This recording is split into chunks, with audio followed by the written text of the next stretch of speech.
Marea Unire de la 1918, când Transilvania a revenit României, a avut un puternic impact asupra vieții sportive din Cluj. La începutul anului 1919, Societatea Academică a Studenților Români, Petru Maior din Budapesta, și-a mutat sediul la Cluj și, odată cu aceasta, și secția ei sportivă. Pe data de 3 noiembrie 1919 are loc deschiderea oficială a cursurilor Universității Românești Ferdinand I. Tot în aceeași perioadă, în clădirea fostei prefecturi de pe Bulevardul Eroilor numărul 16, în prezența a numeroși studenți și profesori universitari, se pun bazele Societății Sportive a Studenților Universitari din Cluj, purtând numele simbolic de Universitatea și având semnul distinctiv U. În 1920, la adunarea generală de constituire, când a fost votat statutul clubului și s-a ales comitetul de conducere, s-a hotărât și caracterul polisportiv al societății. Primele secții au fost atletism, lupte greco-romane, tenis, gimnastică, box, scrimă, dansuri și fotbal, însă de-a lungul timpului au apărut și alte ramuri sportive. Handbalul masculin debutează în 1935, secția de volei este înființată în 1942, în 1947 apare basketul, iar 2 ani mai târziu secția de rugby. Judoul ia naștere între anii 1964-1966. 64-1966.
În urma dictatului de la Viena, încheiat în 30 august 1940, România a fost nevoită să cedeze Ungariei nord-vestul Transilvaniei. În urma acestui fapt, la Cluj are loc unul dintre cele mai frumoase gesturi sportive. Universitatea Românească de la Cluj se mută la Sibiu și la Timișoara, iar sportivii clubului Universitatea aleg să părăsească și ei orașul natal alături de mii de clujeni, iar între anii 1940-1945, clubul Universitatea Cluj și-a desfășurat activitatea la Sibiu, orașul de adopție. În această perioadă, cunoscută și ca anii Bejeniei, sportivii clujeni s-au remarcat în toate competițiile interne de atletism, box, fotbal, gimnastică, natație, polo pe apă, patinaj, hockey, scrimă, tenis de câmp, tenis de masă, turism sau volei. În 1941, Ion Moina devine dublu campion național la atletism la proba de 100 de metri și la cea de 200 de metri, iar Pompiliu Stoichicescu câștigă titlul de campion național la triplu salt. În această perioadă, pentru a-i stimula pe sportivii clujeni, rectorul Universității, Iuliu Hațeganu, înființează așa zisele burse sportive. Un episod deosebit al Bejeniei a fost compunerea primului cântec dedicat unei echipe de fotbal din România. Compozitorii Nelu Brateș, Seva Ivanov, Relu Constantinescu și Mircea Olteanu au format o trupă care a rămas cunoscută sub numele de Zombie. Lansarea oficială a imnului marș a avut loc la Teatrul Național din Sibiu, în fața unei săli arhipline.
Clubul are farmecul lui.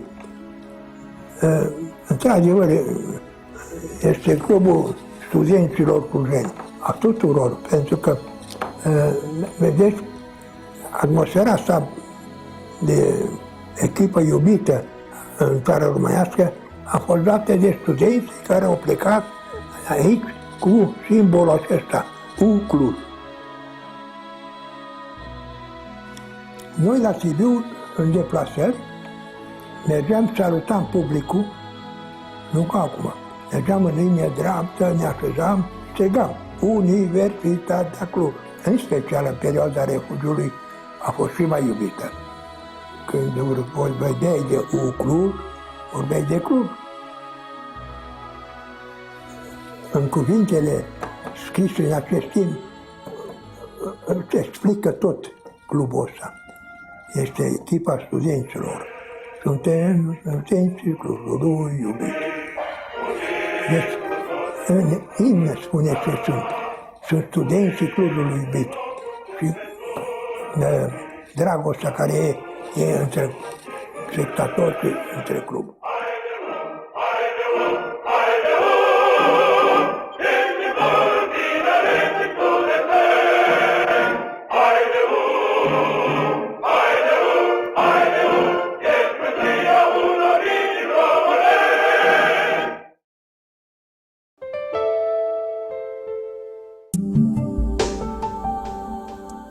În chiar primele zile de după 23 august 1944, când cel de-al doilea război mondial a luat sfârșit, iar dictatul de la Viena a devenit nul, la Sibiu, Senatul Universității din Cluj se întrunește, iar rectorul Universității, Iuliu Hațieganu, propune înființarea unei comisii care să pregătească revenirea Universității la Cluj. După mai bine de 4 ani de bejenie, Universitatea Clujană, cu toate eșaloanele sale, printre care și clubul sportiv, se pregătea să revină acasă, la Cluj, unde era locul. La 26 iulie 1945 are loc evenimentul mult așteptat. Ziarul popular din acea zi scria: astăzi s-a produs în localitate un eveniment sportiv de mare însemnătate. Universitatea s-a întors la Cluj. Odată cu aceasta, reînvie tradiția sportivă studențească la Cluj.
Aduc aminte că tata a fost adus din Bistrița, fără știrea mea, la București, să primească locuință. I-am spus: tată dragă, ai banii de tren, eu din Cluj nu plec. Eram așa de atașat de colegii de echipă, de colegii mei de facultate, de profesorii mei, de conducere, de oameni din Cluj, că nici astăzi nu-mi pare rău că am rămas în Ardeal, în Cluj.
A fost un jucător care reprezenta, și poate că de-aia era așa iubit, reprezenta starea de spirit a tineretului, a studenților. Era un boem, era ceea ce reprezenta universitatea. Două echipe din provincie și-au disputat la București finala Cupei Republicii Populare Române la fotbal. Știința Cluj și Dinamo Pitești. Și la meciul ăla a fost numărul 1 a echipei. A făcut minuni pe partea unde a jucat. La 2-0 pentru noi, Ivan Suc a dat o bară de la 20 de metri în care era să ne dea gol pe contraatac. Așa tare a dat, așa ricoșat mingea. O lovitură liberă impecabilă a lui Ivan Suc netezește drumul cupei spre Someș. Era unul din stafful tehnic pentru Real Madrid. I-au propus la Zoli să rămână Și Zoli a zis că el mai are 2 ani de facultate. A fost un refuz foarte elegant. El a zis că se simte bine la o echipă unde poate să simtă plăcerea de a juca.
Într-un decor feeric, 2 echipe din provincie și-au disputat la București finala Cupei Republicii Populare Române la fotbal, Știința Cluj și Dinamo Pitești.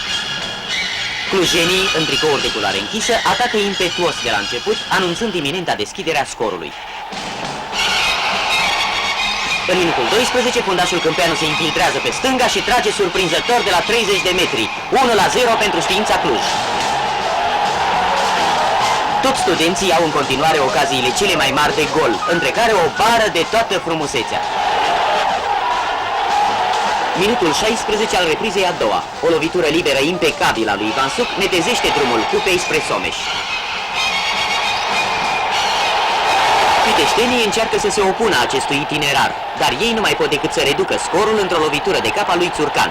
2-1 pentru Știința Cluj.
Poate nu a fost cea mai bună echipă a universității, a fost însă cea mai complexă din punct de vedere a relațiilor de joc și din punct de vedere a rolurilor pe care le-au trasat antrenorii de pe atunci.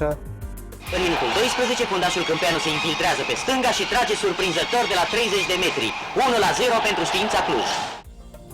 A fost o sărbătoare deosebită și atunci am simțit că noi reprezentăm ceva în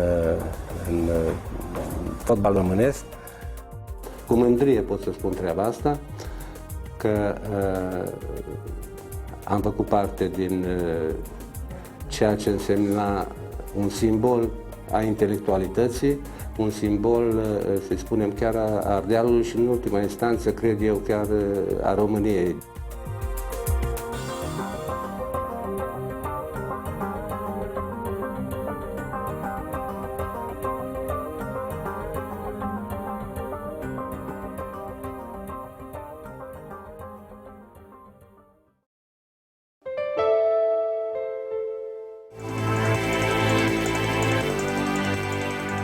În acea vreme existau foarte mulți jucători de basket în Cluj.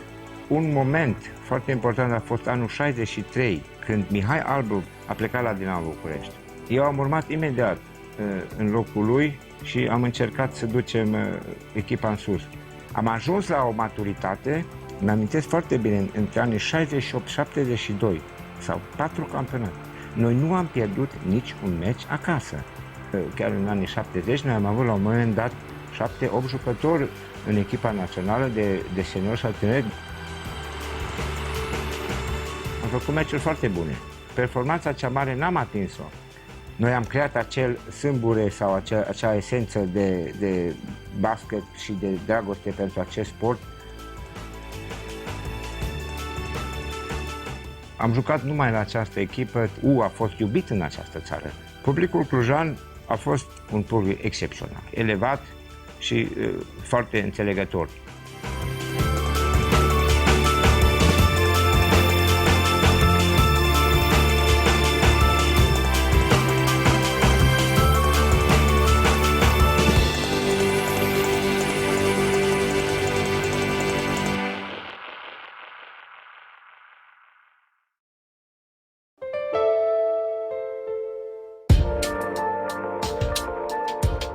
Când am venit la Cluj, în 64, Știța, Cluj, am jucat pe mai multe posturi, deci am jucat fundaș lateral, fundaș central, am jucat mijlocaș, la antrenamente erau 4-5 mii de spectatori, la meciuri era stadionul plin, 20-25 de mii, pentru că Nea Titi a încercat să facă cu noi și din echipă puțin spectacol în care vedeam 5 goluri, luam 4. Fotbalul așa este, în general, nu pe goluri și lumea vine să vadă goluri.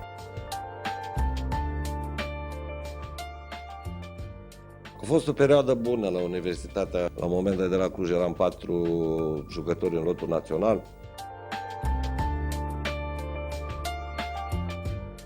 După o carieră de fotbalist la universitatea, din 64 până în 80, le-aș dori și la jucătorii clujeni să aibă măcar satisfacțiile care le-am avut eu, să joc unde am jucat, să fi fost unde am fost și a venit și timpul meu, deci timpul ca să te retragi. Mi-a părut rău la momentul respectiv să mă retrag, dar așa a fost.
fost un joc extraordinar de echilibrat, tensionat, ne-au condus în permanență, iar finalul a fost, cred că, dramatic, cu 2 coșuri al lui Tunde Enedi, care au contat foarte mult și datorită căruia am câștigat, de fapt, acest joc.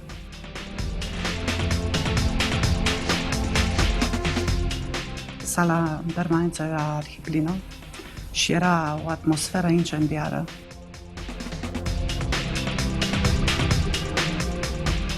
Am ajuns, cred că, la maximumul ce și-l putea dori o echipă la acea vreme, să învingă o campioană Europei. Și îmi doresc ca echipa Clujului să redevină acolo unde a fost.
Nu cred că aș fi fost fericit dacă nu aș fi făcut basket.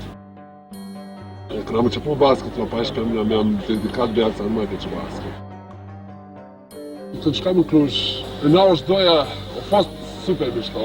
Am jucat în campionatul european. A fost, cred că, cel mai bun an al meu. Că atunci jucam cu sufletul, aveam un spirit de echipă foarte bun, colegii de echipă. Sufeream împreună, luptam împreună și ne și bucuram împreună.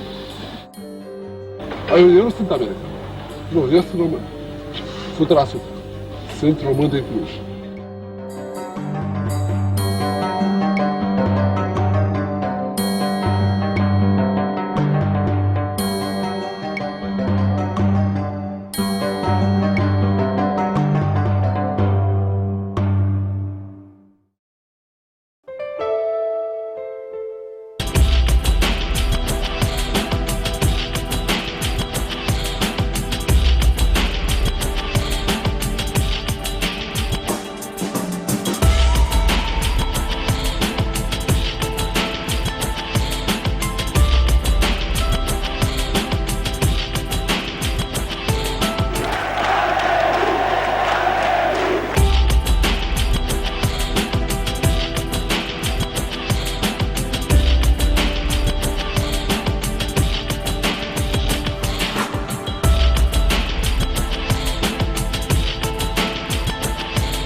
34 trecut. Haide, ne apropiem de ultimul minut. Păstrez rezultatul. 20 de secunde. Ultimele.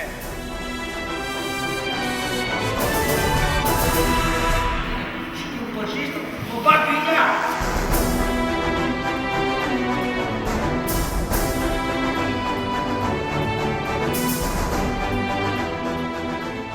Trebuie să păstrezi rezultatul, mai sunt 40 de secunde. Hai. Ce pastor, el de acolo. 10 secunde.